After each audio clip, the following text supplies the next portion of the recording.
We are at it, guys. Tony Katz today. Tariff Talk 2026 and the insanity of hands off. Flederman Von Reest doing the Cornflower Blue today. Von Reest is where you go. VonReest.com. Use promo code CATS. Get your discount. The show's about to begin. Let's go. The markets are up. The markets are down. It's a glorious and fantastic roller coaster. And the elections are not dependent on anything you're seeing just yet. I know the left wants it. I know there are some on the right who fear it. If everybody could just not be crazy, that would be excellent. Tony Katz, that's me, by the way. Tony Katz today, what are you doing? 833 got Tony, 833-468-8669. 833 got Tony. We know a couple things. The tariffs are not going anywhere. They are here. They are in. And all this talk about Trump's going to relent on some tariffs? Nope. Spoke to Caroline Leavitt, the White House press secretary, on the phone just a short time ago, and she tells me it is, quote unquote, fake news that the White House is considering a 90-day pause. So the White House pouring cold water on this idea, wherever it came from, that they're considering a 90-day pause on tariffs, saying that the president is committed to his tariff regime, and any reports that he's considering a 90-day pause are, quote, fake news. Yeah, it's about right. As a matter of fact, now there's a conversation about more tariffs on China because how dare China add more tariffs to us, even though it was just last week that we were being told that it was weakness from China adding tariffs to the United States. It shows that they're in a weak position. If everyone could stop being a political ideological freak and start addressing the subject at hand, that would be fantastic. The market doesn't know what it thinks of any of this yet. Well, Tony, they've had days of going down and going down. Yes, that's true. And today the market has been both up and down. Certainly hearing about 50% tariffs on China hasn't made anybody feel good. I'm sorry, did you say 50% tariffs on China? Oh, yeah. I think we're already at 54, the original 20, and then another 34, was 34 and then 20. And now Trump is threatening more tariffs if China doesn't relinquish and relent on their tariffs. You understand this is all theater, right? Every last bit of it is theater. Well, Tony, it's theater with my 401k today. I agree. And the people who are dismissive of your 401k, I think, are really weird. There is no doubt that when we take a look at the economy, it is more than just the markets. It is an irrational statement to say, well, the markets are down and therefore the economy's bad. The markets sometimes were up with Joe Biden, and we knew that everything costs too much. The up market doesn't mean anything. And for a lot of Americans, the down market doesn't mean anything if egg prices are more affordable. If a gallon of gas is under $3 a gallon, really under $2.50 a gallon, just for the sake of clarity, really under $2. And I can clearly remember growing up in Jersey and my father pulling up, and it was Jersey, so they pumped your gas for you. You know, you didn't do it yourself. You don't do that in New Jersey. And it was 87 cents. It's 87 cents a gallon. I remember it like it was yesterday. Whether it was the Exxon or the Chevron or wherever they came, the Citgo. And I didn't know anything political then. You just went to a place that had gas and you were like, gas, please. And they were like, right away. Well, they were never really that kind, but it was still a lovely convenience not to get out of a cold car. That's what people view when they think about the economy. This is what they look at. And so what you'll hear from people is that the political right doesn't care at all. Right? MAGAville, America doesn't care about the stock market. They care about low egg prices. They care about their pension, though. And their pension is wrapped up in all of this.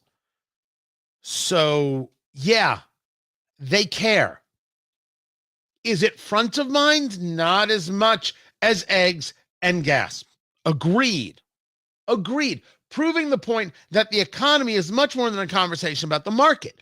But to think that they would dismiss it altogether is laughable.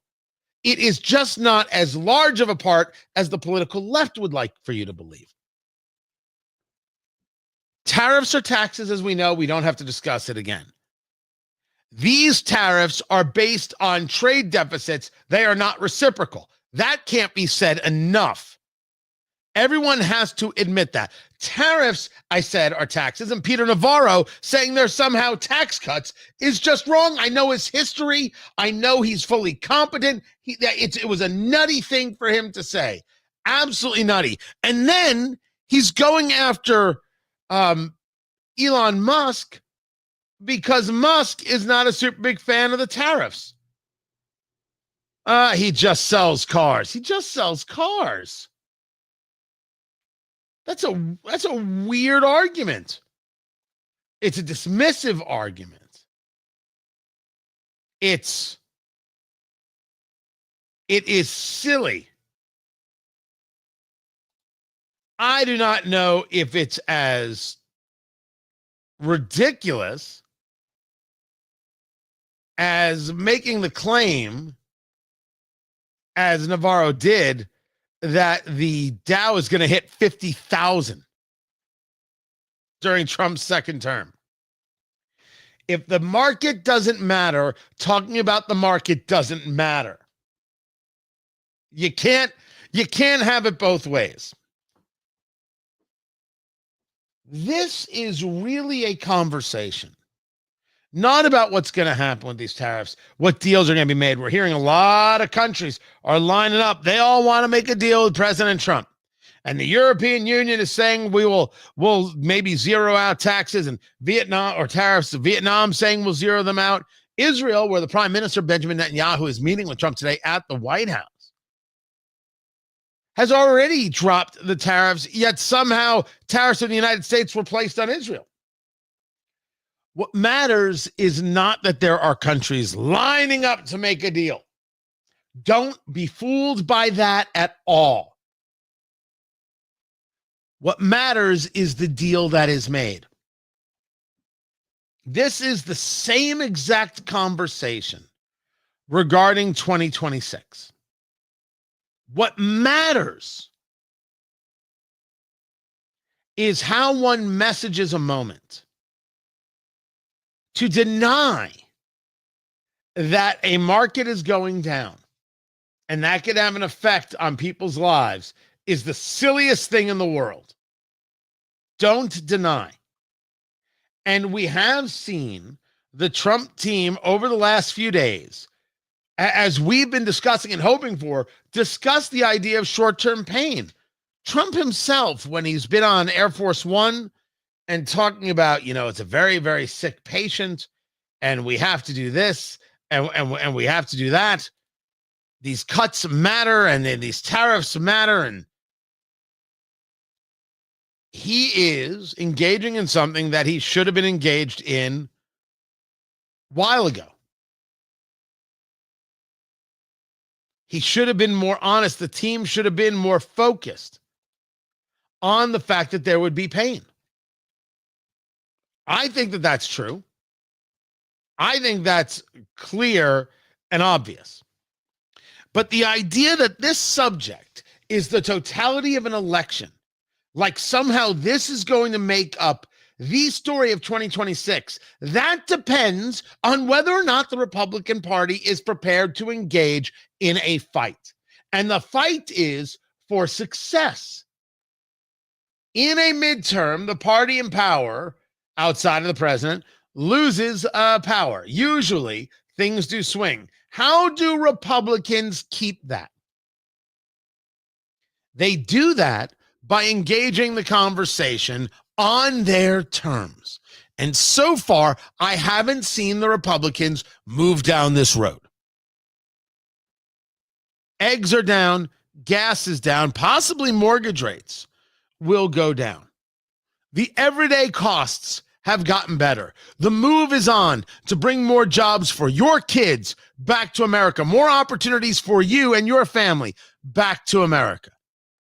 We have reduced by tenfold the amount of people illegally crossing into the country. That's reducing murderers, rapists, and fentanyl into the country. That is keeping your kids safer each and every day. The election's about much more than Elon Musk. I keep hearing about Elon Musk is unpopular. I have no idea if Elon Musk is unpopular. Let me ask it this way. If Elon Musk called and said, hey, Tony, I'd love to do an interview with you. Should I do the interview or should I say, you're not popular anymore and hang up the phone? And then, I don't know, go buy I don't know what another electric car is, whatever it is. You would do the interview. Unpopular with whom? The American people?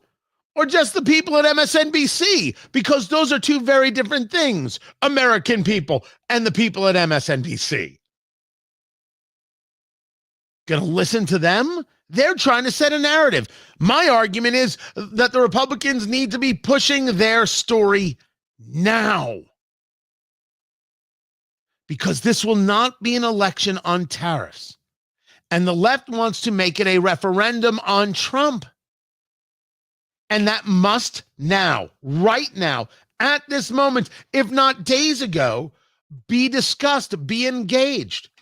And certainly I think it's true of every single district, but at least you could focus on some key districts, some focus districts, some important places where you need to make sure you keep a hold of things and where you want to have a good setup for 2028 and a presidential election. And you say to me, Tony, it's April of 2025. That's a couple years away. We can breathe. No. If you've learned anything about the left, it is an all-day, everyday affair. I believe in taking moments. I believe in taking a breath. I believe in taking a beat. It's April. You won in November. You got Inauguration Day. And you won 2 special elections in Florida, one of which you had to spend all the money humanly possible. Maybe you should start working. Because the left is. I mean, we'll get into this whole hands-off ridiculousness. How embarrassing those marches were.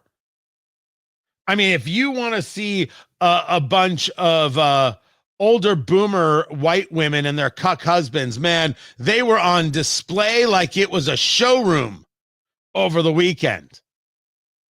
Oh, I said what I said. I am unworried. This election starts now. And it's about more than tariffs. And they want to make it a referendum on Trump. The political right must make it a referendum on the future and how the left is opposed to it.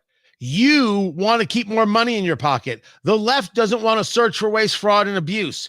You want to think about what's possible. The left doesn't applaud for 13-year-olds who beat brain cancer. You want your daughter safe. The left don't recognize a mother's pain when her daughter is lost to rape and murder.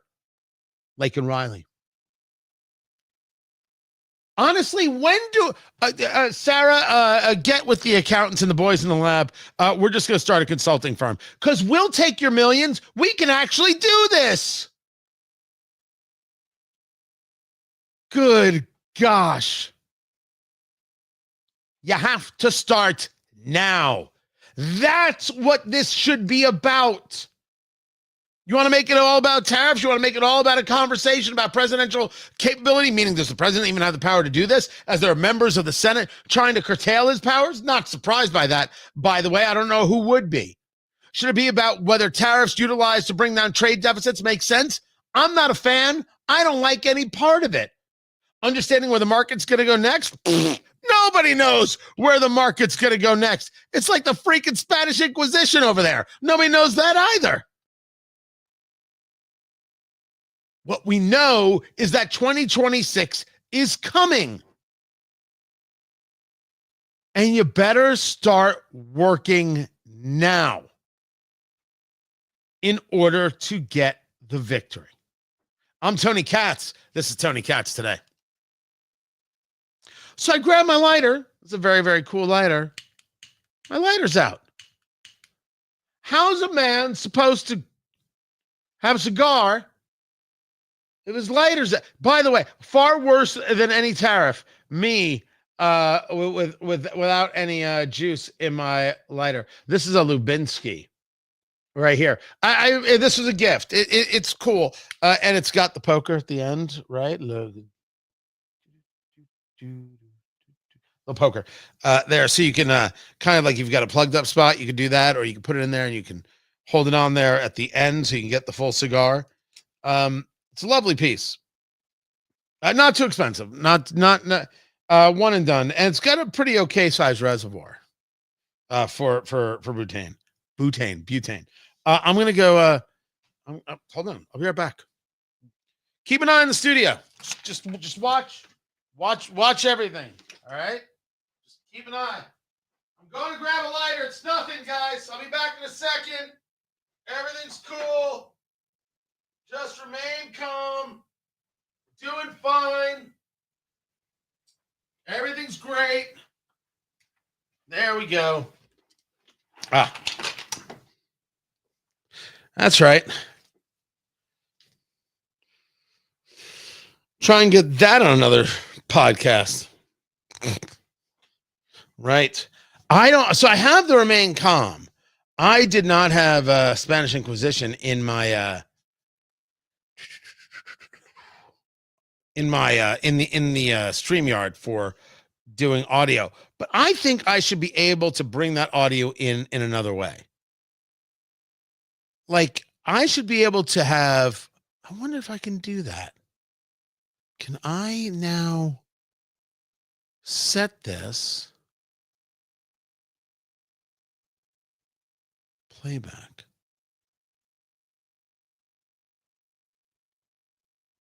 I wonder if I can send this to StreamYard.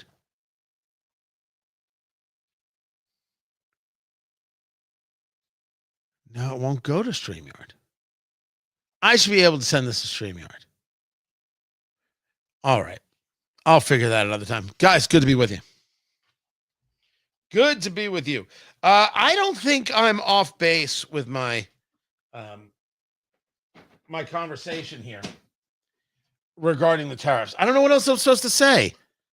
I mean, how many more times is someone gonna be like, tariffs are good, tariffs are bad, Trump's a genius, Trump's a fool, blah blah blah blah blah blah blah blah.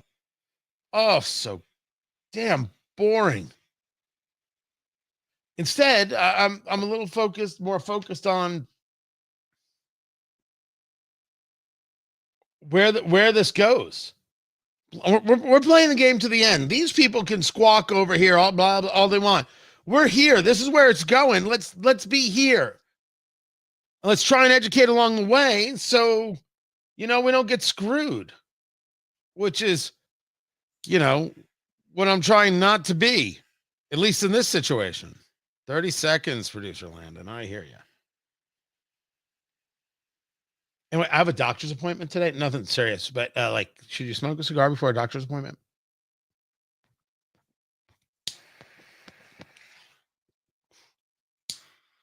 My humidor is acting weird. Everything's over humidified.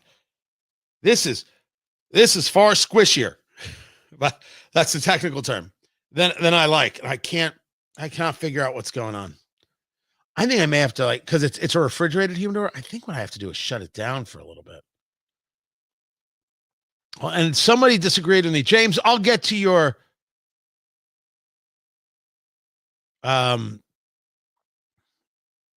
oh, James, that is not even an argument.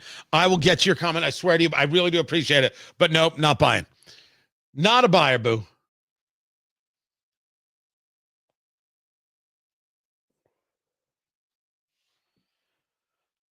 So Tom Bevan over at Real Clear Politics shares a piece from The Guardian. And I If this is how Jeffrey Goldberg ended up in the Signal chat, I am going to be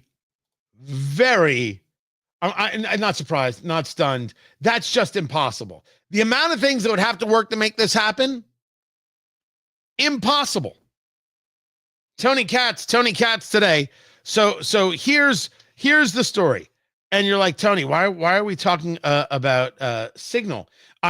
Your choice was that, or it was Sonny Hostin thanking Cory Booker for being such a fine man. Well, Senator, people have been looking to the Democratic Party for a fighter, for a resistance leader, for an opposition party, and you gave them that. So thank you. You called this a moral moment, and on the floor you invoked John Lewis saying, if it is to be, it is up to me. So there have been mounting calls for fresh Senate leadership, myself among them. So why not you? Well, Ella Baker said. Because he's not going to be a Senate leadership. It's just, he spoke for 25 hours and he's a national hero. No. You want him to be a hero. Nothing happened. You know what happened immediately after Cory Booker, the Democrat senator from New Jersey, was done with his 25-hour and 4-minute filibuster? Matt Whitaker was confirmed as the ambassador to NATO. They didn't do anything. It did nothing. But if this is what gets you leadership, not raising money, not having policy, not convincing Americans, not working across the aisle, not moving the party down the line, it just talking for a long time, I am now the leader of the Republicans and the Libertarians and the Conservatives. Thank you. 6 hours of radio a day, I clearly am in the lead. All you other just 3-hour show punks, just sit back and bask in my authority. Thank you. Here's a story about, I'm going to get emails. Send your emails to clayandbuck@yahoo.com. According to 3 people briefed on the internal investigation, the editor of The Atlantic, Jeffrey Goldberg, had emailed the campaign about a story that criticized Trump for his attitude toward wounded service members. To push back, the campaign brought in Mike Waltz, who was their national security surrogate, who is now the national security advisor. Goldberg's email was forwarded to then Trump spokesperson Brian Hughes, who copied and pasted the content of the email, including the signature block with Goldberg's phone number. That was put into a text message that he sent to Mike Waltz so he could be briefed on the story. Waltz didn't call Goldberg. But in a twist, he ended up saving Goldberg's number in his iPhone under the contact card for the former Trump spokesperson, Brian Hughes, who is now the spokesperson for whom? The National Security Council. So thinking he had reached out to the spokesperson to understand what was going on, he reached out to Goldberg. I have a hard time believing the whole story. There's just no way that that's the case. The amount of things that would have to go wrong, through the roof. I don't know if Mike Waltz is in hot water with the White House or not. I still say no. I'm Tony Katz.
Welcome back. Tony Katz today. We're doing the Brick House Maduro today.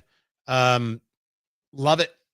Absolutely love this cigar. What JC Newman has done with the Brick House. Perfect. And a pound for pound, fantastic cigar. Under $10 all day.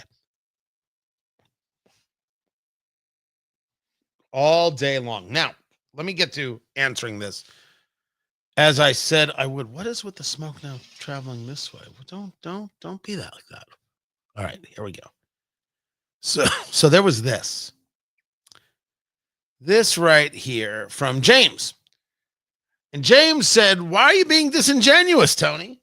Me, I'm being disingenuous. I don't believe that to be true, but let's see what James has to say. You know that Trump has said all along that his tax cuts must be made permanent in conjunction with the new tariffs for them to be effective. That, in effect, makes the tariff a tax cut. Come on, Boo. You know it's true. It's not true. That's insane. That's crazed. Tariffs are taxes. He wants the tax cuts so it looks like you have got more money in your pocket, but you're spending more money on things. I mean, that's just reality. Which is why he wants and has wanted Jerome Powell to lower interest rates. Now there's the whole question about whether or not this whole thing is to get interest rates lowered to be able to better have a better rate to refinance the debt, $28 trillion worth. I don't know if you have to go through all this to do it. But no. That is to be an idolater, James, and I'm not. I voted for the man 3 times. I knew what I was voting for. I bought my ticket. That is just not an argument that I'm willing to accept, and I don't think you should be putting out there because I don't think it's going to look great for you. All right, when are we back? 5 seconds. Super.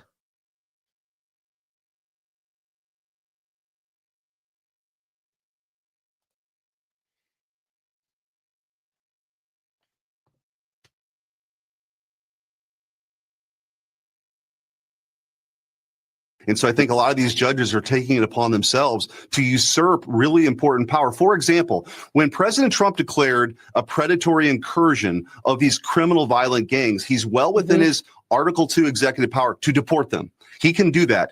The judge, by stepping in there, Judge Boasberg, by stepping in the case that we're talking about, he somehow got, said you can't do that. That is like that judge dictating missile strikes or deciding troop movements. Those are national security issues. Those are those are powers of the commander in chief that the judge doesn't get to do. So the separation of powers works both ways. You don't get to kind of jump into the Article 2 branch's authority on commander in chief power. So I think you're about to see all these cases make their way to the Supreme Court. And I think President Trump's on very firm ground, but we should address these abuses that are happening now every day. That is Senator Eric Schmidt of Missouri. And Sarah, get him on the show, because that is, I think, a very, very well said statement. These judges are engaged in usurpation of power. These judges are wrong, and we must have a Supreme Court that says enough, which is why I discussed last week that we got to get 10,000, 20,000, 50,000 people to engage a rally on the Supreme Court steps. We want a strong judiciary. We do not want an activist judiciary. And that's what we have. And I believe that the Supreme Court can at least openly discuss it to try and bring an end to it. And yes, even with Glenn Reynolds, the Instapundit, University of Tennessee law professor, even with his statements about expanding courts, not just talking about adding more people to the Supreme Court just to drive the left nuts, which I believe now Trump should do. I don't want any of it. But if you're going to have activist courts, we're going to put 87 people on the Supreme Court. They're all going to be 25-year-old conservatives. You figure out how you're going to make things happen in the future. Have a good day. Oh, qualifications? The qualification is whatever you want, they say no. That's going to be the qualification, because seemingly that's the qualification for being a district court judge and telling the president he can't move on immigration issues, which are clearly in his purview.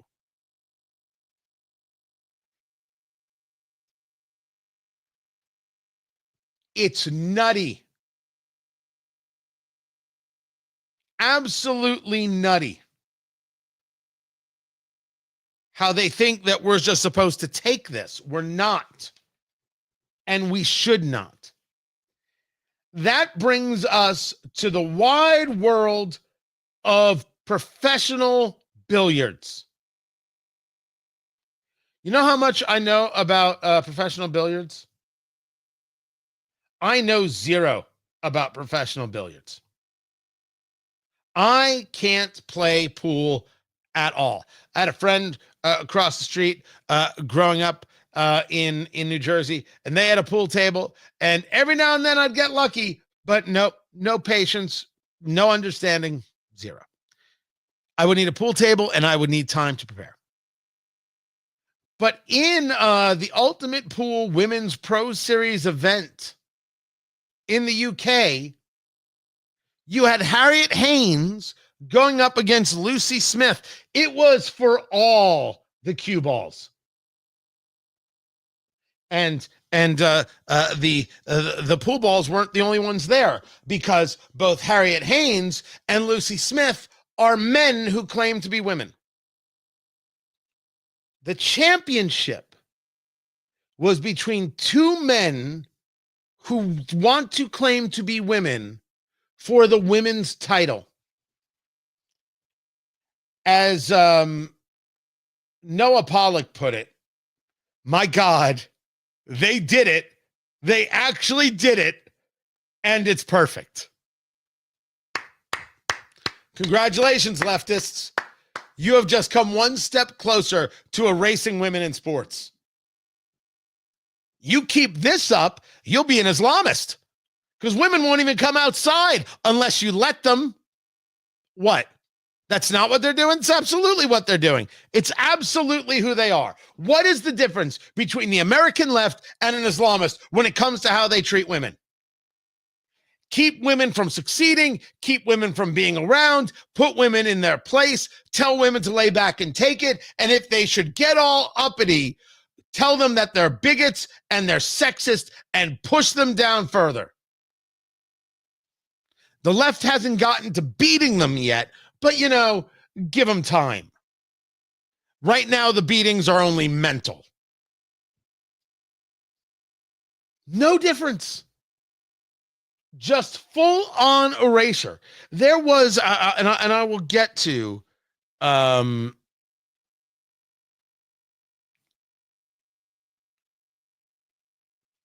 was at these rallies. Sorry, these hands-off rallies. What a silly name.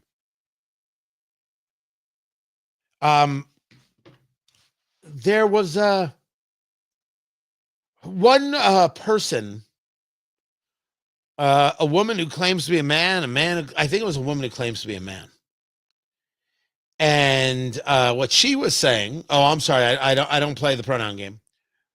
What she was saying, and it's not because I'm angry, it's not because I'm rude, it's not because I'm mean. It's just I won't lie to myself and I won't lie to others. I won't be a part of it. None.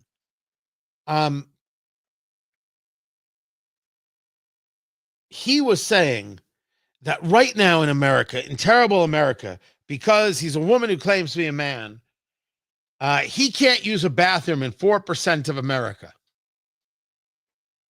That was actually a statement made by a human being, that he can't go to the bathroom in 4% of America because he is not allowed in a women's bathroom.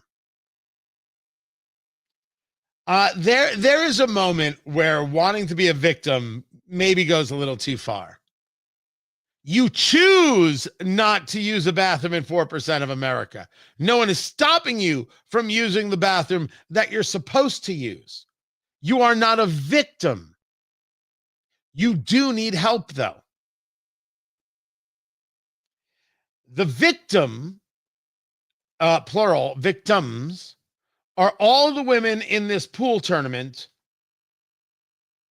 who didn't get a chance. And you say to me, yeah, but Tony, it's pool. It's a game of strategy. I mean, how much more strength does one need? And the answer is, gosh, I'm not an expert on pool. As I said, I could never get the hand-eye coordination right.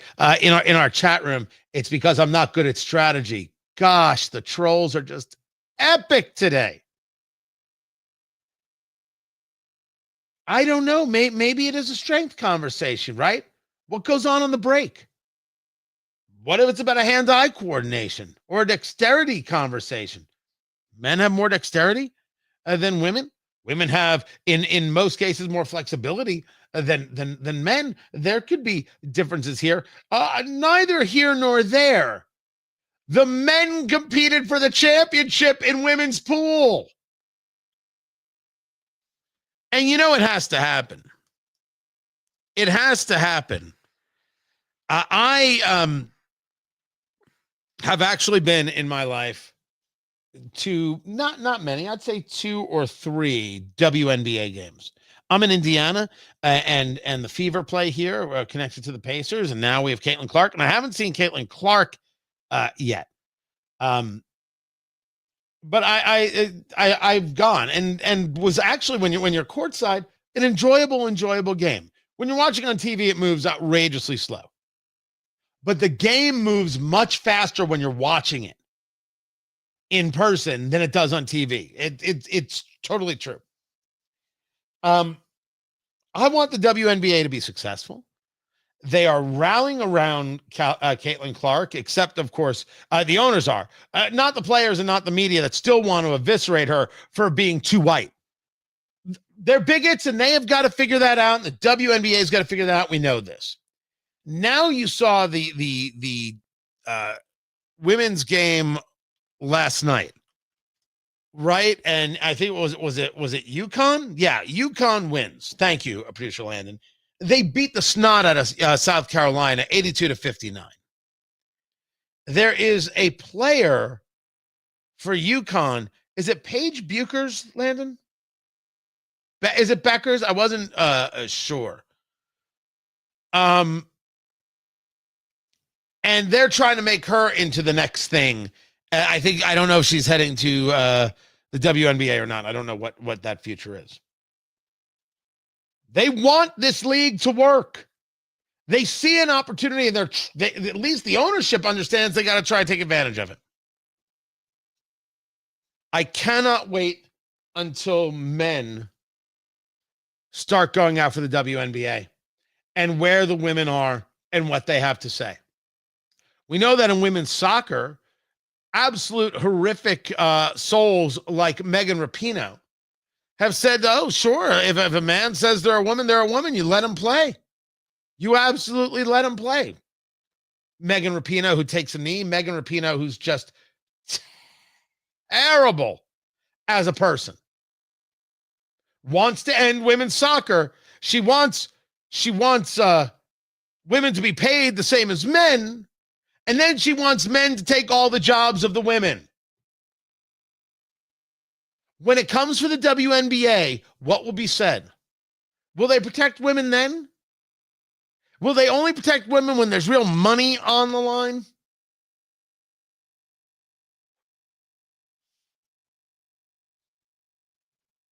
I look at this story about pool and I say, my gosh. The left will do anything to erase these people. They ask me why I'm not a Democrat. Well, here's 2 reasons. I'm Tony Katz. This is Tony Katz Today.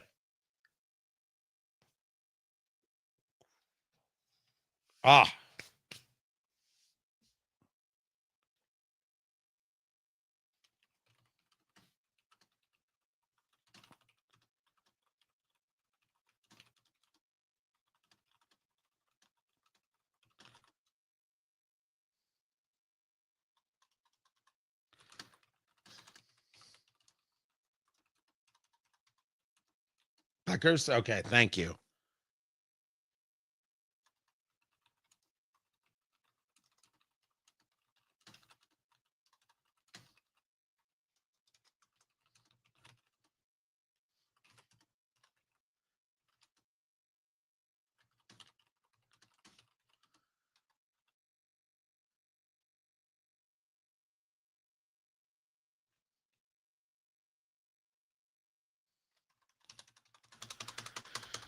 All right. Let us move on. Good to see you guys. Good to be here. 900 texts just came through.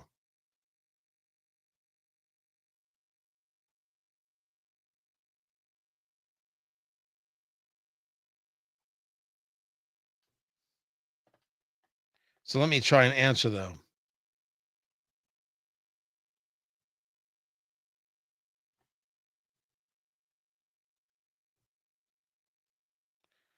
I think I got everything.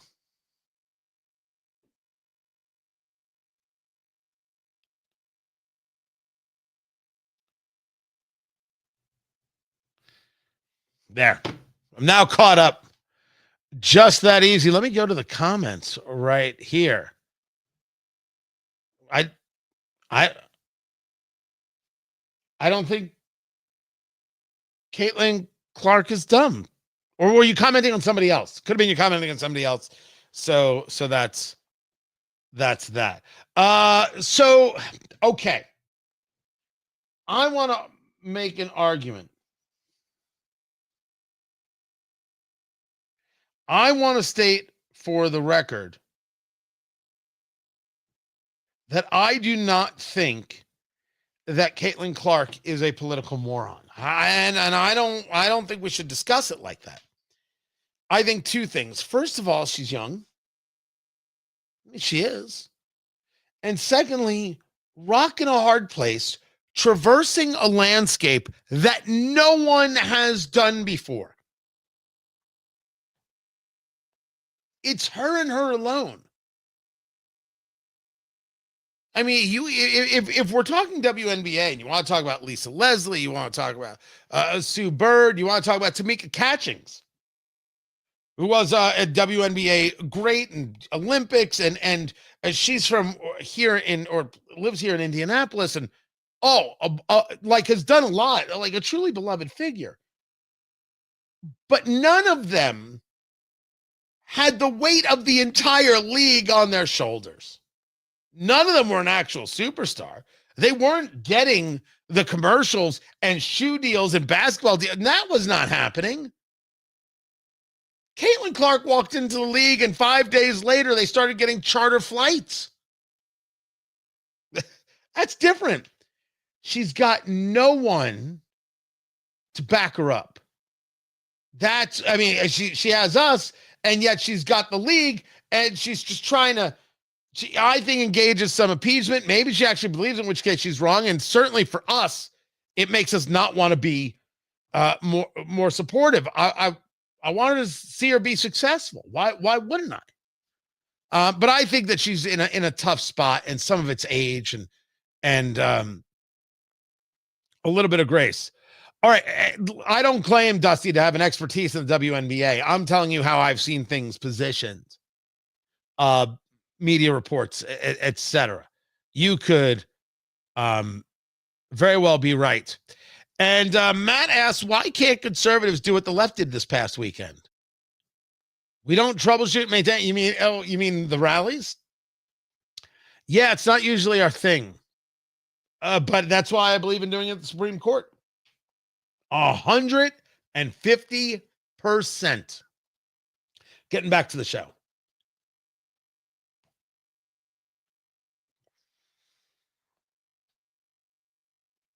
Coming back to it. Glad you guys are here.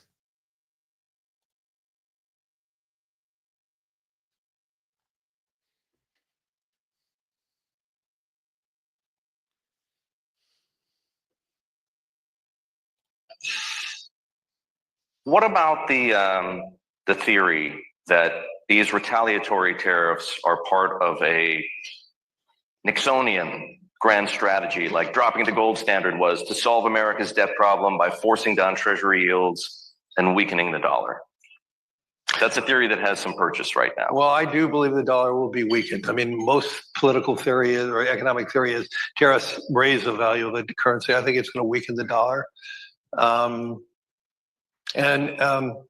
Look, the one thing I would say with certain, the economy is weakening as we speak.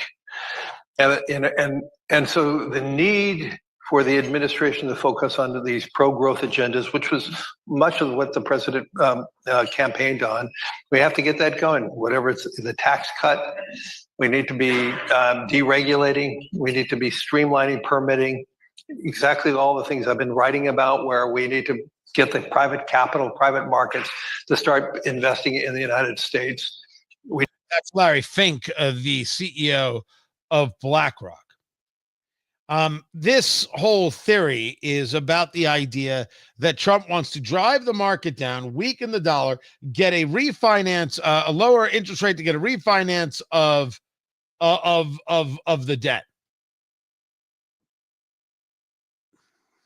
Maybe. I think that's a little more self-rationalization as opposed to reality.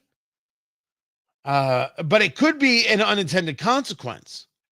In the meantime, you still have to deal with what's happening with the market. But to Fink's point, Tony Katz, that's me, not Larry Fink, Tony Katz today. The pro-growth agenda of tax cuts and a reduction of regulation, really, even more than the tax cuts, and I want the tax cuts, even more than that, the reduction of regulation is where it's at. That is the everything. Make it easier for people to open a business, build a business, run a business, give them less paperwork to do. They won't care about the taxes. I don't know where I have the book. I don't think I have it near me. He's a human geographer. Alain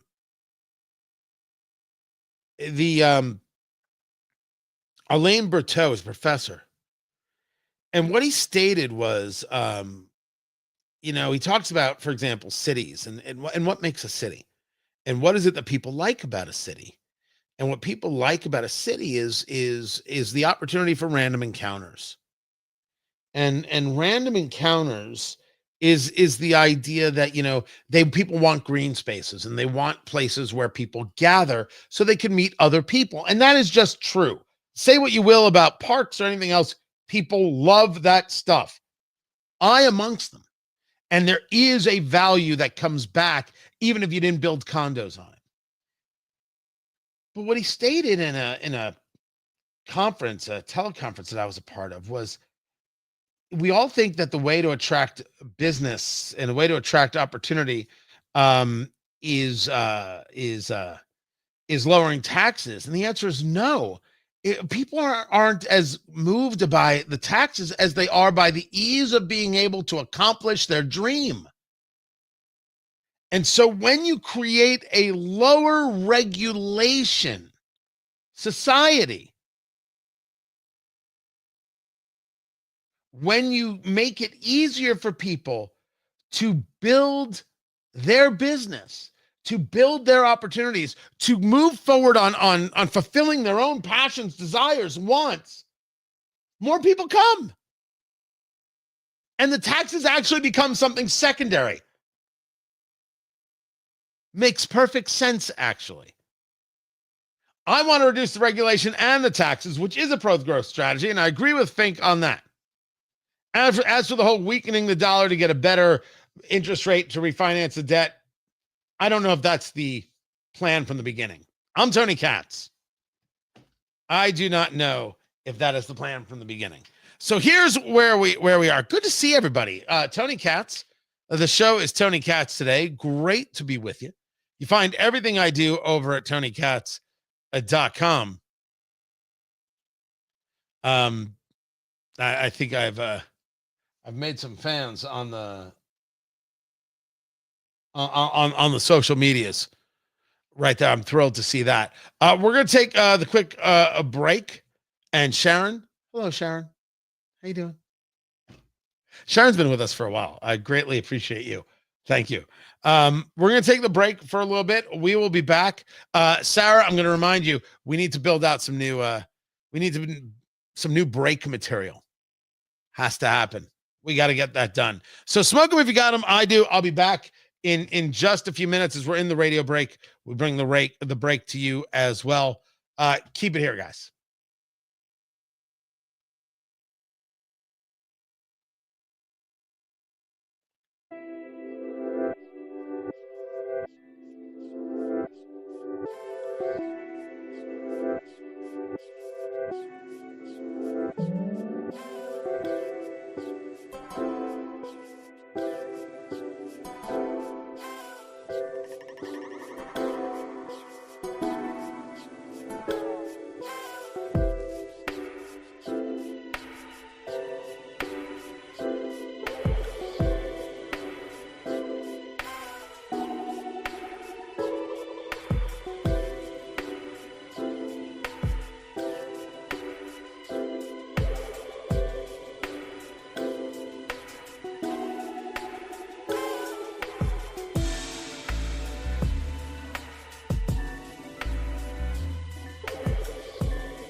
Welcome back, everybody. Tony Katz. Tony Katz today. Good to be with you. The Brickhouse Maduro being smoked as we speak, as I just ash on my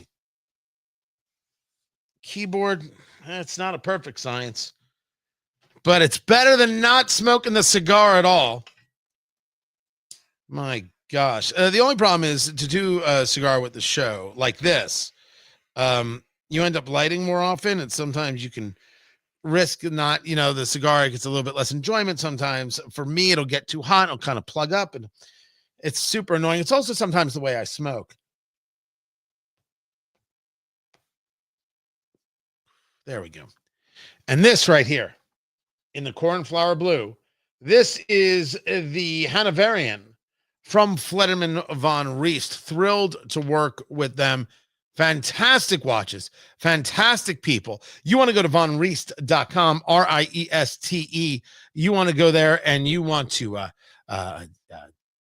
you want to get a watch.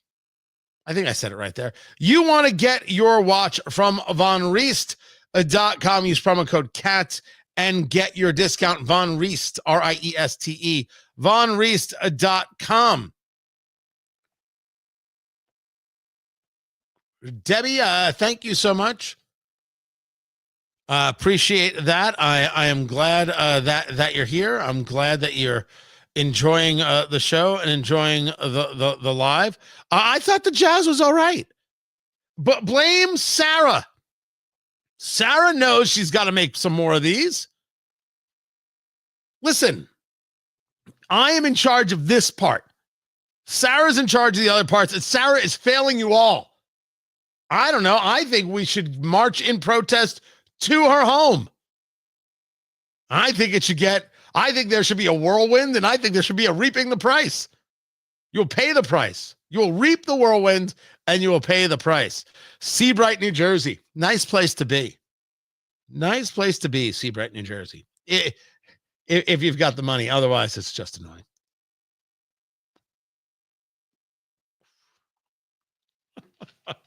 "30 seconds till we start. I want to get into the marches over there in the blue cities for hands off. A really interesting conversation about how, if this is the left's argument, the left does not have an argument. And we will get into that coming up in just a moment. All right, I'm set. Let's go do something dumb. I'm glad you guys are here. I'm Tony Katz. Tell your friends. Get them in the chat. Let's go to work.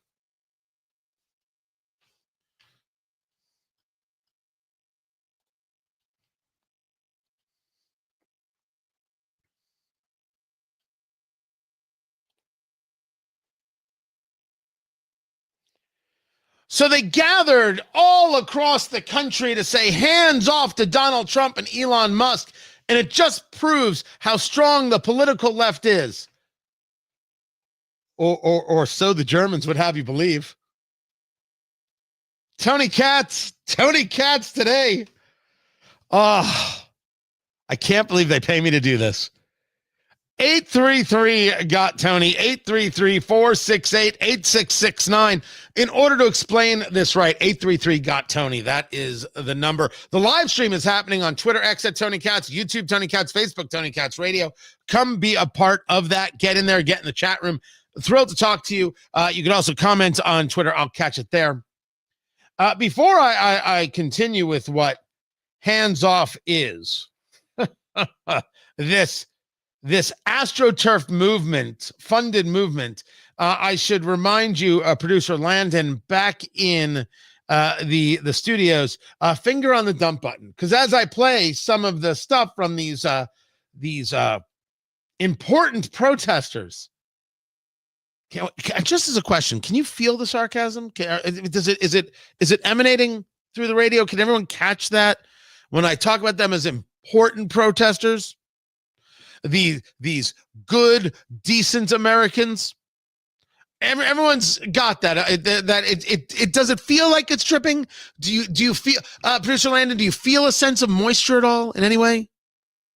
A little bit. Okay. It's honestly sometimes that's all you can get. They gathered, did they?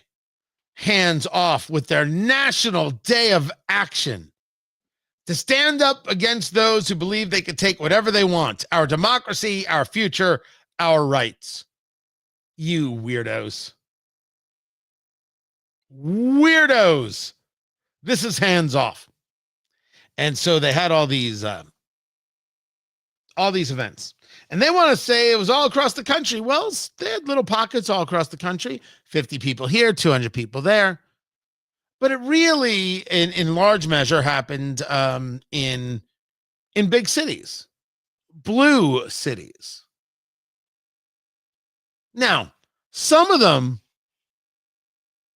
were a little bit younger, like this guy, who I'd say in his mid-20s, is Asian. I'm looking right at the video.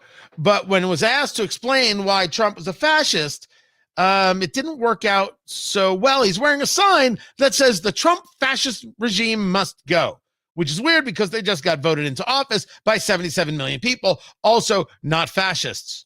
So what makes Trump a fascist?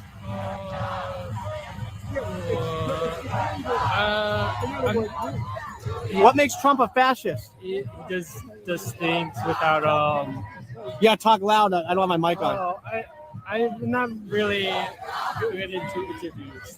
Sorry? He just doesn't.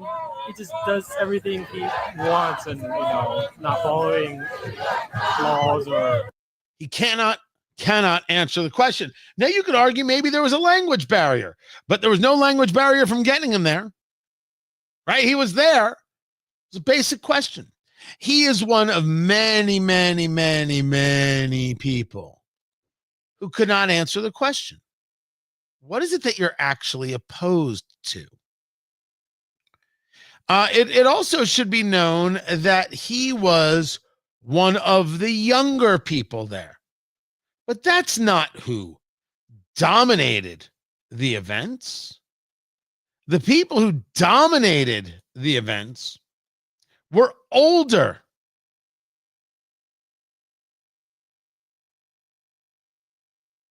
They were whiter. They were boomers. It was boomer white women living their 60s heyday, or maybe they weren't part of the 60s heyday, and this is their way for making up for it. Wearing their pink hats with their cuck husbands, play acting on the National Mall. Oh, and they were singing. We are standing on hollow ground, and those ancestors have left us visions and stories and songs. And so I want to end with one of my favorite. It's by Jude Jordan. Are you ready to sing with me? And while you sing with me, as much as we're asking people to have hands off of the things that we love, we're putting our hands up because we're ready to fight. We're ready to put our hands to work. We're ready to put our hands to defend our democracy. Are you ready to put your hands in to defend our democracy? It's much better to defend your nation with a firearm. But sure, if all you've got at your hands, you go right to it. Sing after me. We have come too far. We won't turn around. We'll flood the streets with justice. We are freedom bound. And now I want. Good Lord. And they wonder why they can't get any traction. Now, the woman who's leading this, she spoke before this. She was speaking, and she wanted to let you know that she's not just some kind of run-of-the-mill everyday protester. Oh, no, no, no, no, no. She, right there, is a special and unique kind of protester She, well, how about in your own words? Graysa Martinez Rosas. I am an immigrant. I am undocumented, unafraid, queer, and unashamed. I am an immigrant. I am undocumented. I am unafraid. I am queer. I am unashamed.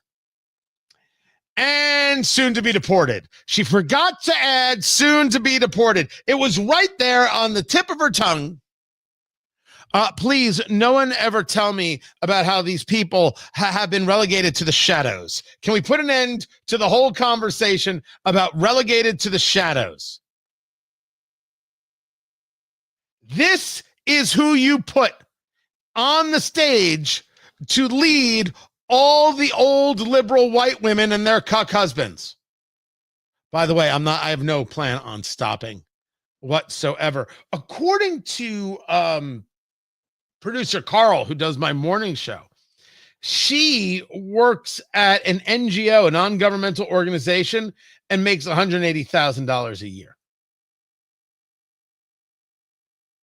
So that's happening.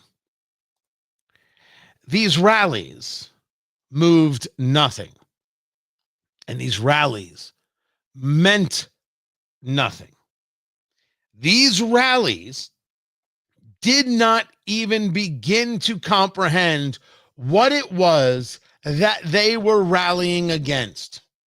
Hey, everybody. Thank you so much for having us today. We heard there's like 100,000 of you, so you guys are freaking phenomenal. You're amazing for being here. Thank you so much. We really wanted to start off with the chant. So we are a grassroots organization originally. That is our core. So we are very big on the chanting, and y'all have all the energy today. So,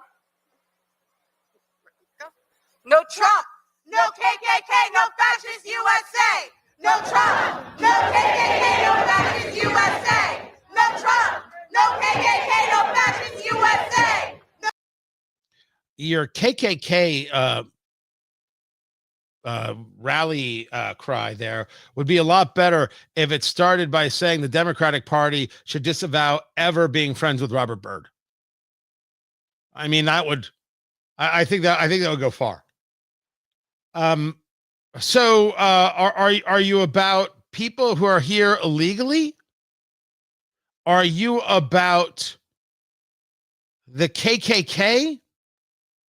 What Trump's fascism? What exactly are you about here? Oh wait, was it about transgenderism? Hello, beautiful people. My name is Gabe, and I'm from La Crosse, Wisconsin. That's the Wisconsin where the richest person in the world spent millions of dollars trying to buy a state Supreme Court seat, and he failed. Can I hear it for all the Wisconsin? Yeah, that was too bad. Would have been better if we'd gotten the seat. So Gabe is a woman who pretends to be a man. And so this is what Hands Off was about. You don't know what you're about. You don't know what it is you believe in.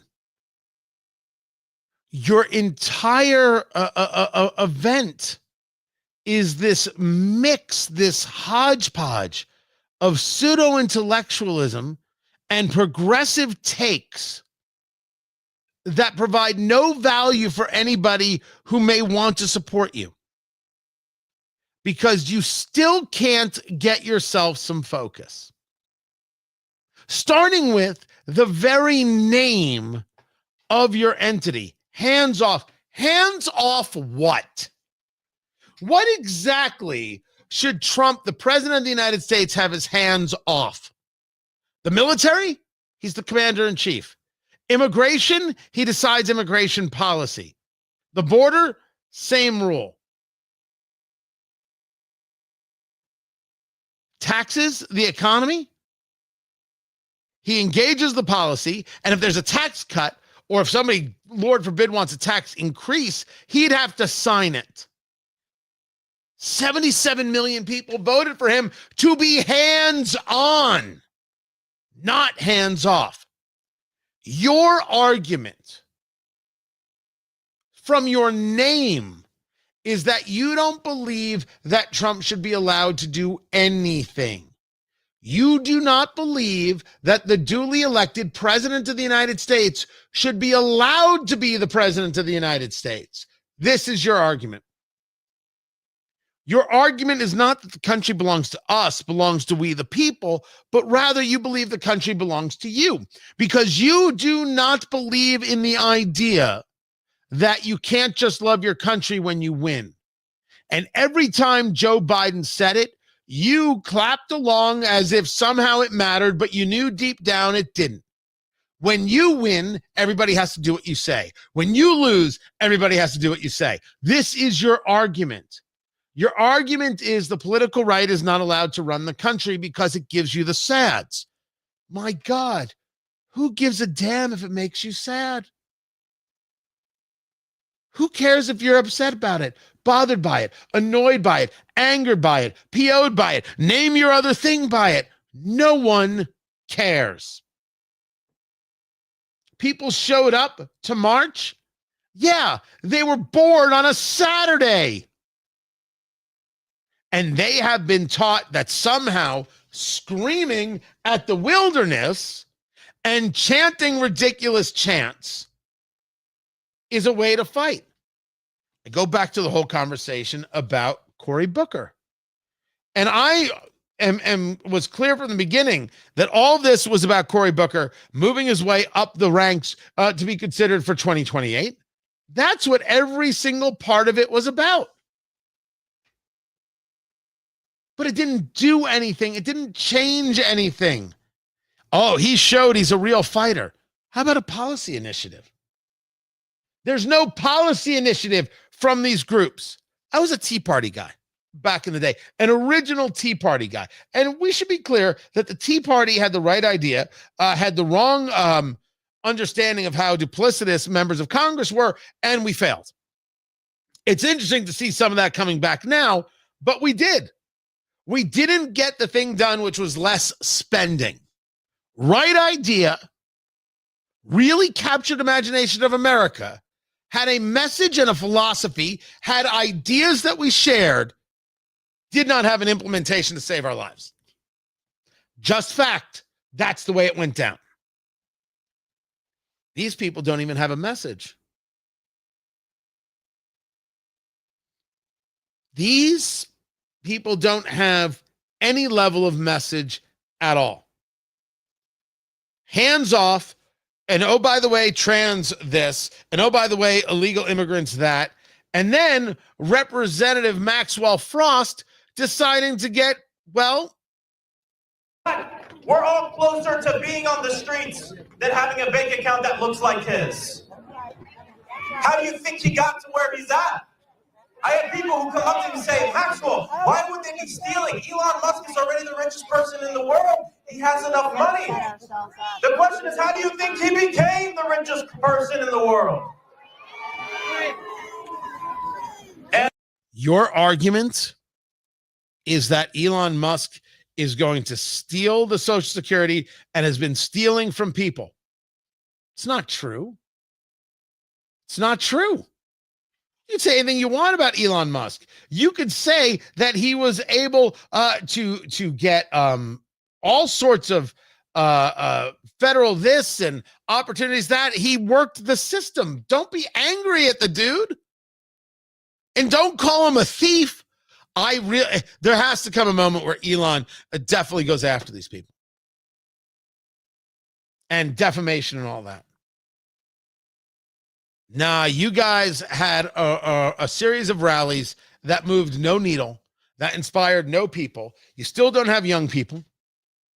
You have the oldest, whitest women available, and their weak, addle-minded, pathetic beta husbands who came along because she told them to get in the car.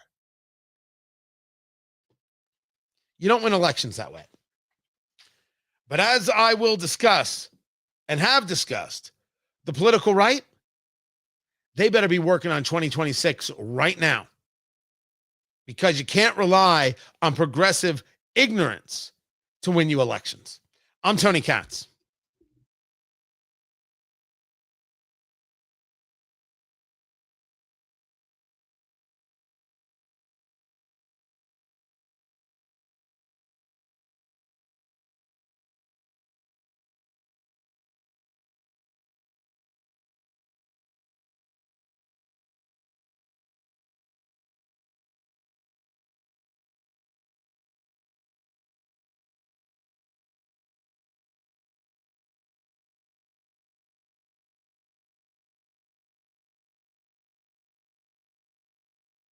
Oh, I'm sorry. I'm sorry. No. I had the sound down for everybody else too. So I saw this, Tommy, about the billiards thing, and I talked about it earlier. And this is just part of their absolutely ridiculous message. Ridiculous message. Trump is bad. Also, men can be women and should replace women.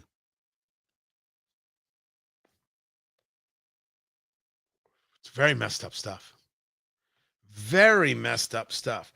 Trump is meeting with Netanyahu today. They have got a press conference, but I think it's going to be a little bit later because I know that's going to be pushed back. And then Trump is supposed to greet the prime minister.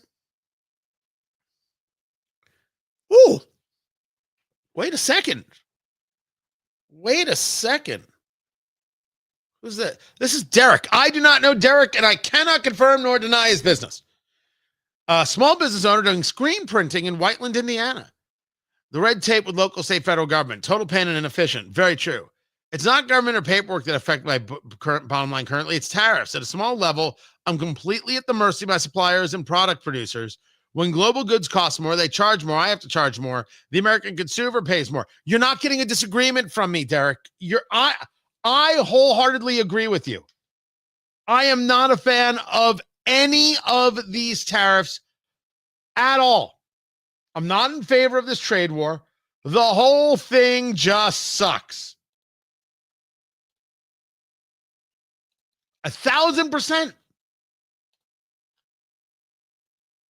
I could not agree more that it sucks. And I am terribly, terribly sorry. But it's always good to have a local screen printer. I mean, I do make things. I just ordered, so I've got the event that I'm doing April 17th. You should all be there. Trump and American Reset in 3 bourbons. It's going to be amazing. Tickets.tonykatz.com. Tickets.tonykatz.com. Get your tickets. We're going to be drinking bourbon Heaven Hill, bringing all the bourbon. A Laser Precision Marksmanship Club and Von Riest Watches are sponsors. Going to be fantastic. Tickets.tonykatz.com. April 17th is where it is. And I was getting so we have some VIP tickets. I was getting some swag for the VIP people. And found through a guy I know through radio, right? Who's a listener to my home station. He got into the laser engraving business. So he has these keychains that are leather and also bottle openers. I'm like, yep, I'm going to need some of those. So those are coming. So Drew, Tony at tonykatz.com. Send me what you got. Send me what you got, man. Let's get back to the radio show, shall we?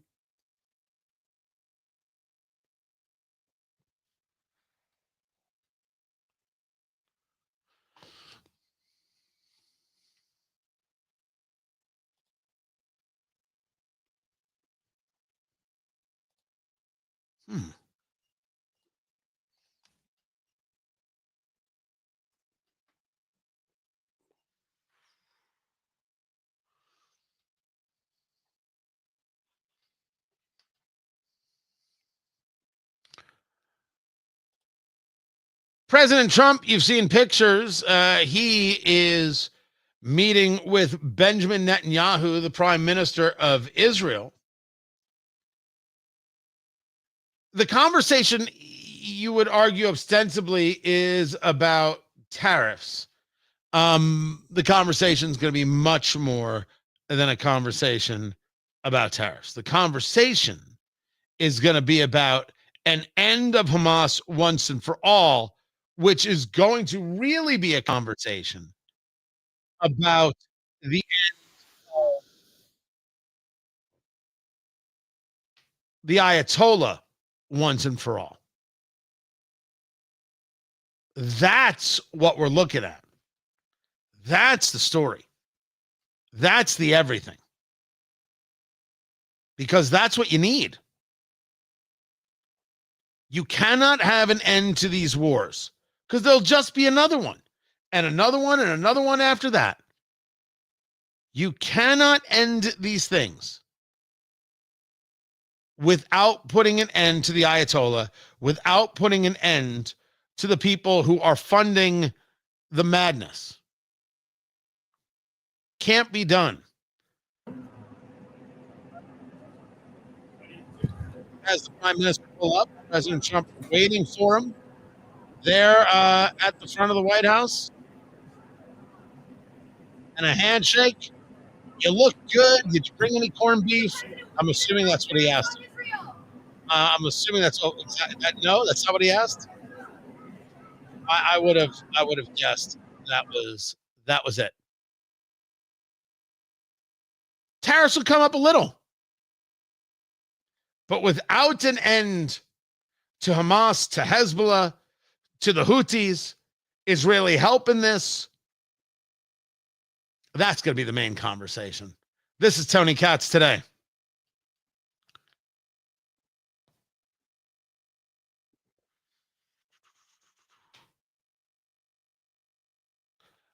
This is Aaron. Wouldn't fewer regulations on lumber mills and paper producers in the U.S. result in savings down the road if we didn't have to source from out of the country? Oh, we're talking about Derek here. But if he's doing screen printing, I would argue more it's T-shirts. And it's where a marketplace is in the purchase of T-shirts. Now, you can argue, don't utilize Chinese T-shirts. Not every T-shirt comes from China. And there are tariffs across the board. That's part of the issue, is the across-the-board nature of the tariffs as opposed to a reciprocal tariff. If the baseline is 10% and someone doesn't have a 10% tariff on you, you didn't go reciprocal. It's just, it didn't happen. If you are basing tariffs based on trade deficits, then it's certainly not reciprocal.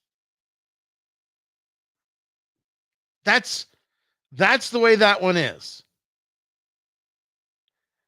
As for there'll be another Ayatollah. Yeah, I don't know about that. I didn't say take out Khomeini. I said take out the Ayatollah. The people of Iran, they don't want this. So yes, Dusty, we actually do agree. You need to get rid of the whole supreme leader thing. These people are Persians. They want to live their life. They want to engage in trade. They want to drink coffee in a cafe. That's what they want to do.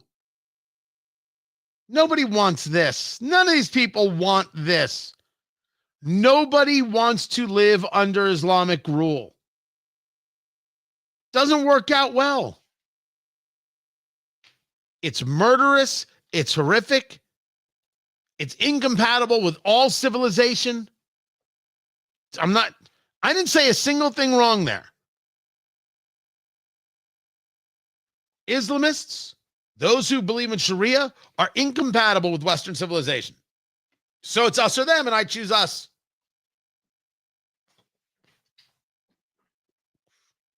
Look at the UK. Look at the whole of Europe. We know it's true. Why are we arguing? Let us be people who stand up. And I've said it before, and I'll say it again.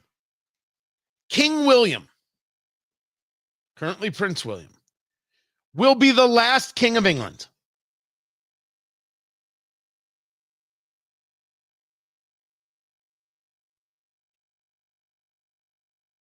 That's it. At this rate, that is it.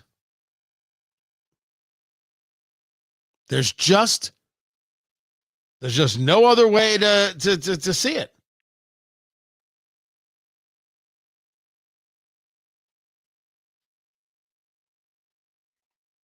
Sorry, just checking some comments right now.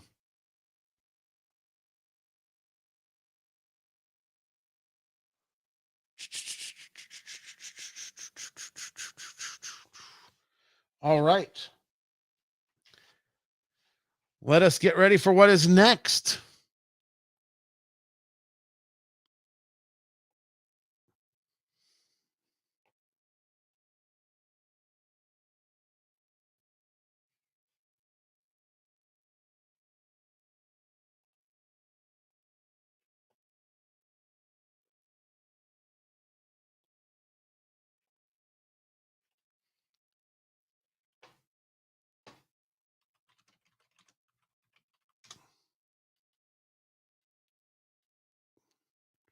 There's a recall on hot sauce. That's right. I only bring you the most important news. Tony Katz today. How you doing, boo-boo? The Texas Pete habanero buffalo sauce being recalled due to the sauce possibly containing sriracha. Wait. What? So the sriracha contains sulfites. They utilize that as a preservative. It's not listed on the label for the Texas Pete habanero buffalo sauce. Now, for those of you who are like, what's the difference? That's just a full-on act of heresy right there. That is it. Don't get me wrong. Both are hot, and I want neither one on my chicken. Which it was Hot Chicken Day, not last week, the week before. And on my Eat, Drink, Smoke radio show, if you guys don't know, Eat, Drink, Smoke, the largest cigar and bourbon review radio show in the country, eatdrinksmokeshow.com, we did a review of Joella's hot chicken. And so we had the tenders, which we did as the tweeners, right? It's supposed to be like the mix between mild and hot. And then we did some like super crazy hot nuggets. The nuggets were not that hot. The tenders, which were the more mild of the sauces we chose, was hotter. But it was outrageously good. Like, way better than I thought. I am not a super spice guy. I like flavor. I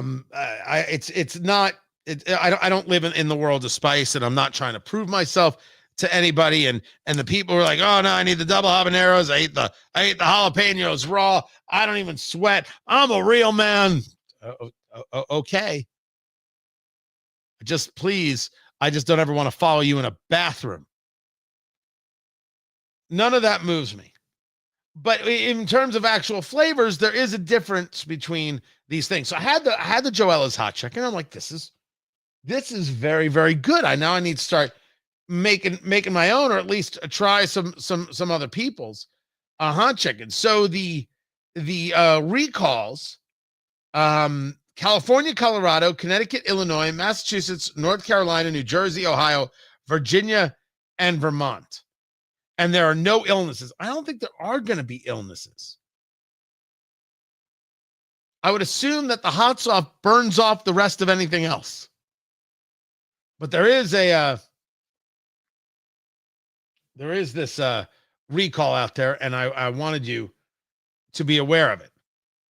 And then there was the comments from Keir Starmer, who is the Prime Minister of the United Kingdom, which, again, the United Kingdom having massive issues, not only with very concepts of freedom, liberty, and free speech, but with Islamists. And I am saying this, sounding whatever alarm I can sound in my own way. Prince William, who will soon be King William, will not have a kingdom if things continue. You allowed unfettered immigration. You allowed Islamists to take hold. You allowed the setup to some de facto degree of Sharia courts. You have only one way to make this end, and that comes from a physicality that I do not believe the Britons have in them. And I don't know if they're going to find it. But if King William doesn't, there will be no King Louis, his son. It won't exist. It won't happen. It will be over.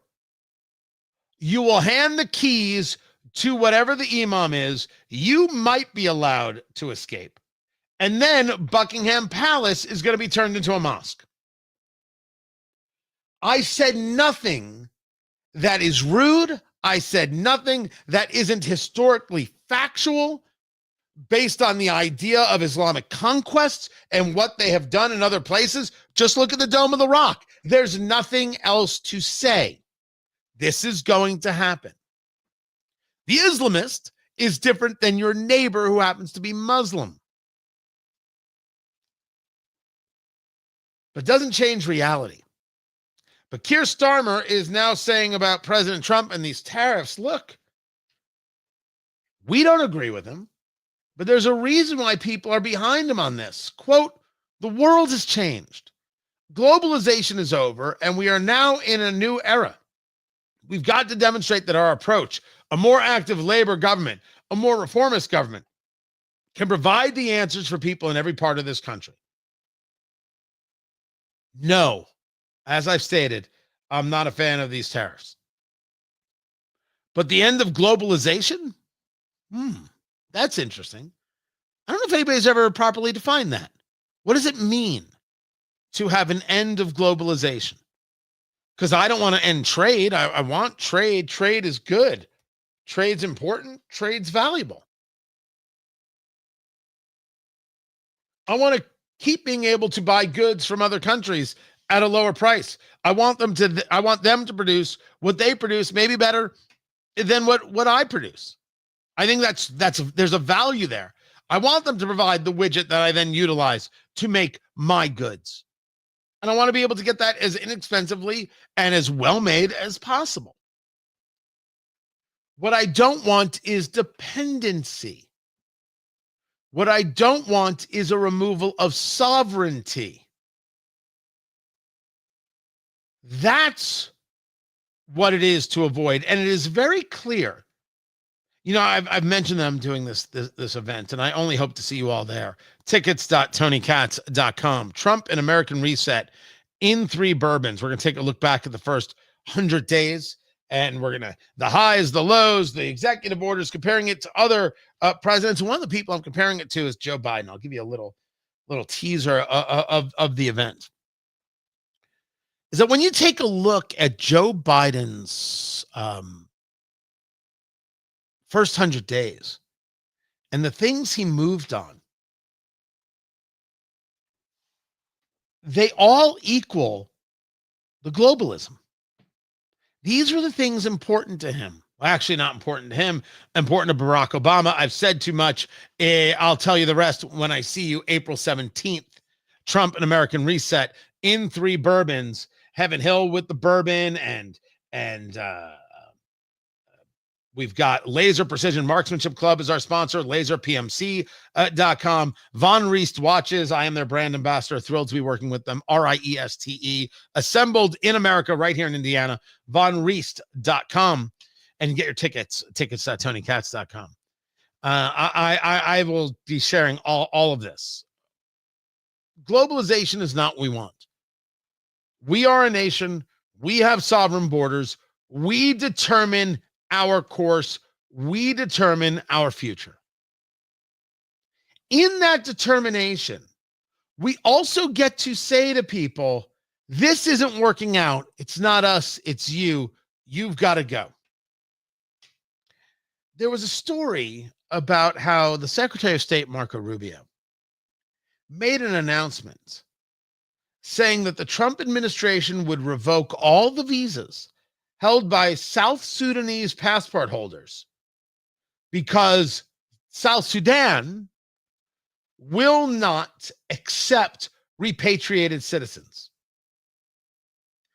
They're here illegally. Hey, we're bringing them back to you. And South Sudan's like, no, we're not taking them. Oh, interesting.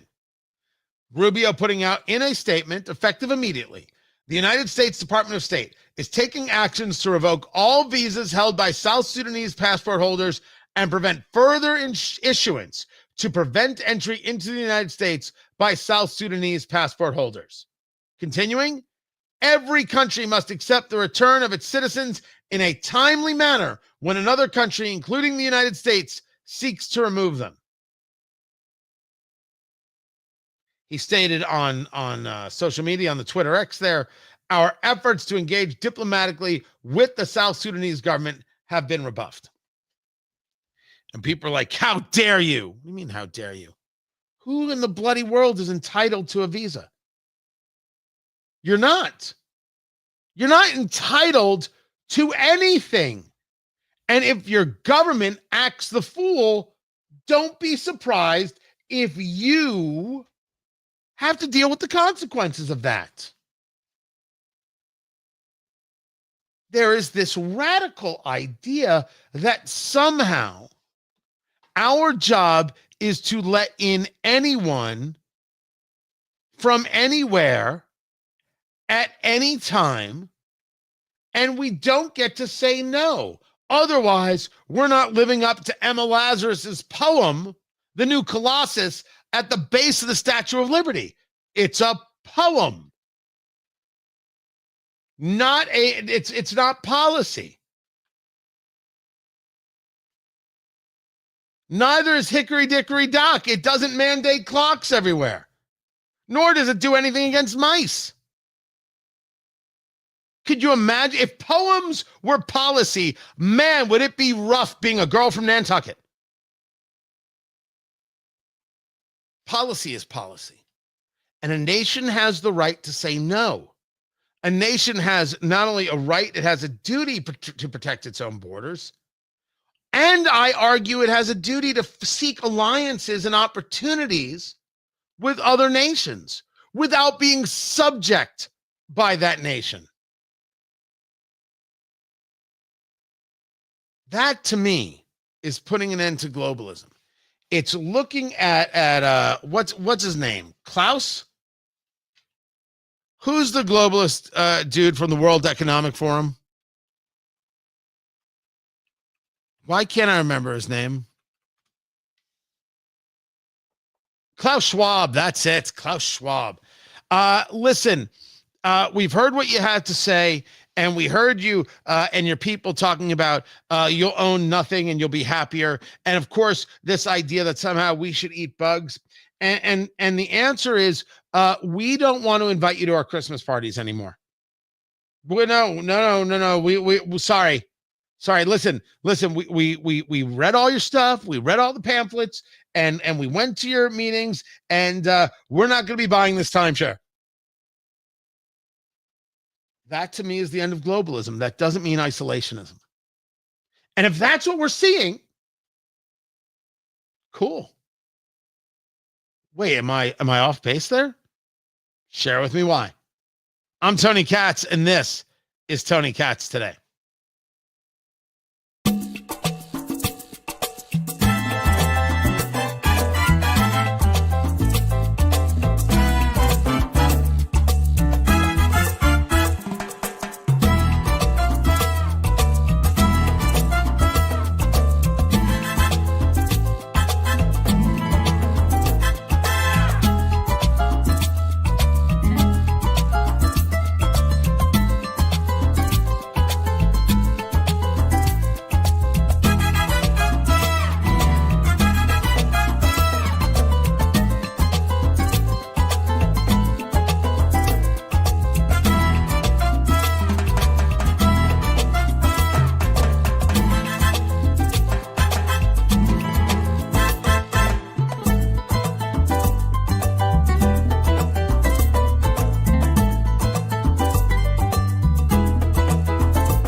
I don't know about you, but I could salsa.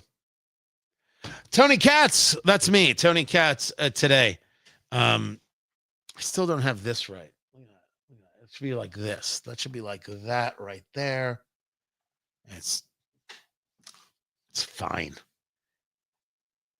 It's not fine. It's fine. It's not fine. I really should turn the whole thing around. I should do the show from the middle table in the studio. That's the brick and it has the stuff and everything else. And that's how I should do it. But I've got this thing and I got the studio's going to get a redo. I know it. Listen, pay no attention to what's behind the curtain. You don't need to know what's behind the curtain. If someone is unable to be rational, are you still expected to deal with them rationally? That's a great question, Matt. So I was going to say, my first question is, well, we have to determine what we mean by rationally. I guess we have to then determine what the person who is unable to be rational. I think the first question is, are you able to avoid that person and not deal with them at all? I think that's where we have to start. So maybe I can't answer the question without context. I think Matthew, I'm not 100% sure right there.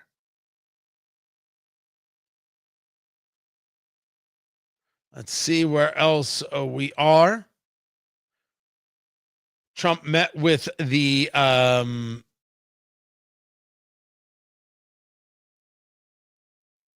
meeting with the Dodgers. Met with the Brooklyn Dodgers. They're in Los Angeles. Someone should have told me. He's very funny. He's shaking hands with one of the players. He shakes his hand and gives a pat on the arm like he does. And he's like, these guys, you're used to hitting politicians' hands and you hit them and their arms are like jello. This guy's made of steel. Notice how all the teams are showing up. Interesting number going on right now. Interesting. Should I save it for the show? I'll save it till we get back to radio. You'll have to wait. How long till we're back? 5 seconds. We can do that. You can wait 5 seconds. Count it down. There you go.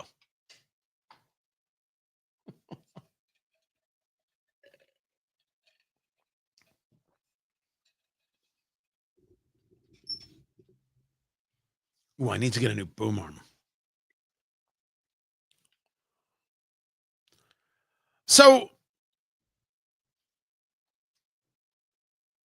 the show is heard live, and for some people they get it a little bit delayed. And love everybody and welcome Tony Katz today. I don't usually touch on things that are super time sensitive because people hear things when they hear them. They get the podcast. They do all sorts of things. By the way, just search for Tony Katz today, wherever it is you get your podcasts, whatever your favorite podcast platform is, Tony Katz today, and download and subscribe. The Dow has been nutty today. If I was going to timeline this, it would go as follows. That the markets were down in the pre-market. And then there was a rumor that Trump was going to put a hold on some of the tariffs. He was going to add another 50% on China, which may very well happen, but he was going to put a hold on European tariffs. And the market went back into the green. And then Caroline Leavitt, the White House press secretary, said, no. We're not holding back on everything. Woo! Back down. And it has been in this mix of green and red and green and red and green and red. It has been down as much as 1,300. Right now, it's only down 2. But it's been up 2. And the NASDAQ is up 150. The market response to the tariffs was, I would argue, a little bit of hysteria. And certainly it was to show disapproval. I didn't panic. I didn't think anybody should panic. How they invest or don't invest, that's between them and their financial professional. And I don't get involved in any of that. I don't give advice. Is it possible that we've hit a baseline? We've hit the bottom? I don't know. Is it possible that this could all be okay? We realize now that the announcement is different than the deals. A lot of countries have come in and said, "Hey, we're ready to make a deal, to remove this, to remove that, to change this, to change that." I will say it again for the people in the cheap seats. The words are meaningless. The deed is everything. What matters is the deal that's made. Now, for Trump, anything can be a win because I understand, because I coined the first two rules of Trumpism. The first rule of Trumpism is Trump wins. The second rule of Trumpism is that a deal can always be made as long as it adheres to the first rule of Trumpism. So Trump can make a deal anytime. He will say win. The question is, what will the market say? They want to look at the deals, see what actually gets agreed to. And just like it dropped, it could pump back up. Could. I certainly hope so. I should take that back. I believe that it will, just because history's on my side there. This is Tony Katz today. And with that, I appreciate you guys being here quite a bit. Absolutely, as I'm reading some of the comments, rumors can change a lot of things. I can tell you how tariffs are going to be utilized as a campaign issue, Joe, and I appreciate the comment quite a bit. I'm glad that you're here. Your argument, not only did Biden not get rid of tariffs, Biden added tariffs. So how do they get used? Well, Joe Biden did them the right way. That's it. That's how they're going to do it. Your argument is sound, man. Completely sound. I'm with you. They are not talking to a sound people. They're not talking to rational people. They're talking to fellow progressives. And to hate Trump is everything. So if Trump did it, it's bad. If Trump saved a puppy from a burning house, they would tell you to let the puppy die. And always remember that when it comes to that, Trump called his shot at that joint address. I could announce the cure to the worst diseases, and these people won't applaud. And then a child, a 13-year-old, beats brain cancer, and they don't applaud.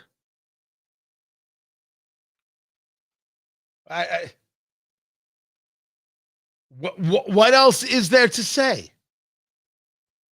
So how will they use it? Because Trump bad. That's how they'll use it. That's all there is. Now this, Matt, this is a big one. I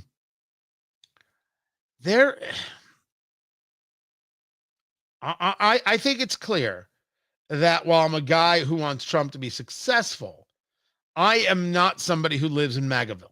I think it's easy to understand about me.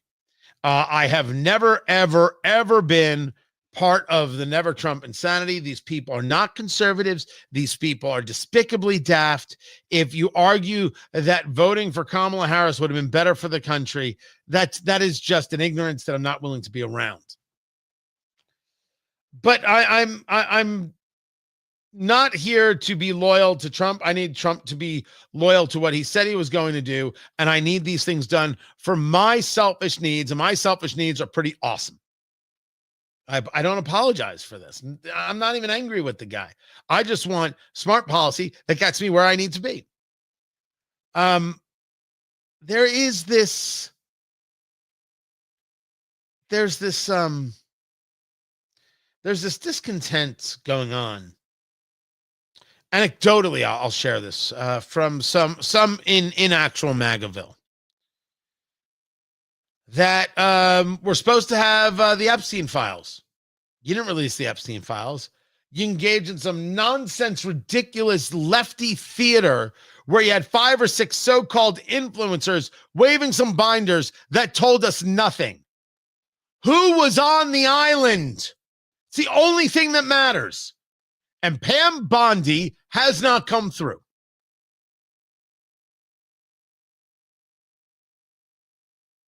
You can look at a series of things where are prosecutions? Where are things happening? They're not happening. Some people noted that there's this guy Jensen who got hired by Kash Patel to run the DC field office of the FBI. Jensen was one of the people in the FBI going after those associated with January 6th, J6ers as they're called. Hard, brutally, with viciousness. And people are like, how is this guy in charge? Where's the cleaning up of the FBI happening if this guy's being promoted up? What the hell is Kash Patel doing? Stop going to hockey games and get the job done. And now you have people saying, hey, Dan Bongino, what is this? What is this?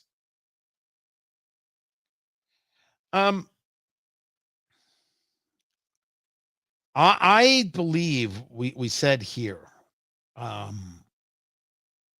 from the beginning in the deeds versus words conversation. I don't care what Trump said on the campaign trail. It's what is he going to do? Is he going to end the war with Ukraine on day one? Absolutely not. Is he going to fix the economy on day one? Absolutely not. It's not how any of these things work. Rational people know this. But some things can and should. And an end to the swamp and swampy things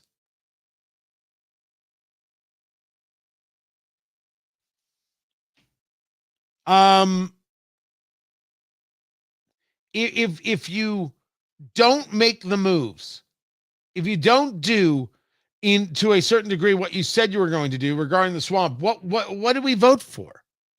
And that's what they're asking. I'm paying attention to those people. And to that end, where we started, Matt, spending cuts. I want to see many more. Not Doge recommendations. I want to see cuts, which is why I think Rand Paul is correct when he's saying, why are we allowing an increase in the debt ceiling? That was part of the legislation that would allow for making the Trump tax cuts permanent, which I favor, and I favor more cuts after that. But not necessarily at the cost of a debt increase.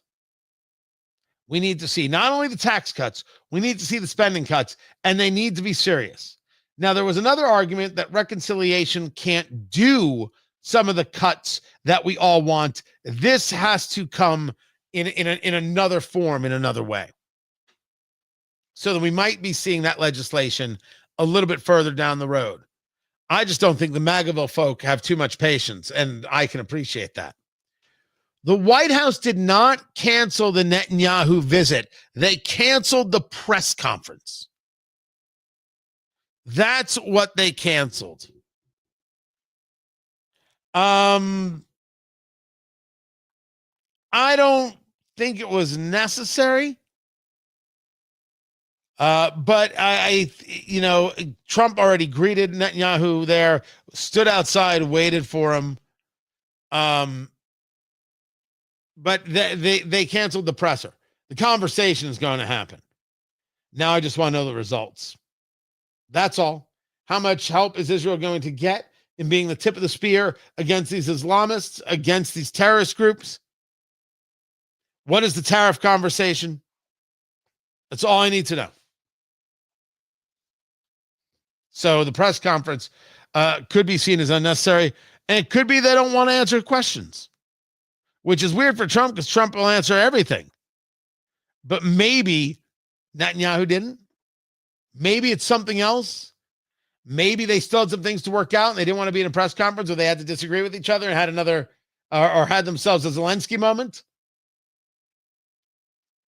I'm not going to read anything into it yet, but it is curious for sure. Guys, I got to run. I do have to go. I can't tell you how much I appreciate you being here, and I cannot tell you how much you need a Flederman von Riest. I don't know why I yell it like that. That's ridiculous. This is in the cornflower blue, the Hanoverian. I mean, that's a beaut right there. Oh, I've got the date wrong. I got to change the date on there. Look at that. Absolutely. I love it. This is the Miota movement assembled right here in Indiana in the United States. Go to Von Riest, RIESTE, vonriest.com and use promo code CATS to get your discount. Father's Day graduation gift, Von Riest, RIESTE, vonriest.com and get your discount. I appreciate you guys so much for being here, and I will catch you tomorrow. We're here tomorrow. I will catch you tomorrow, guys. Take care.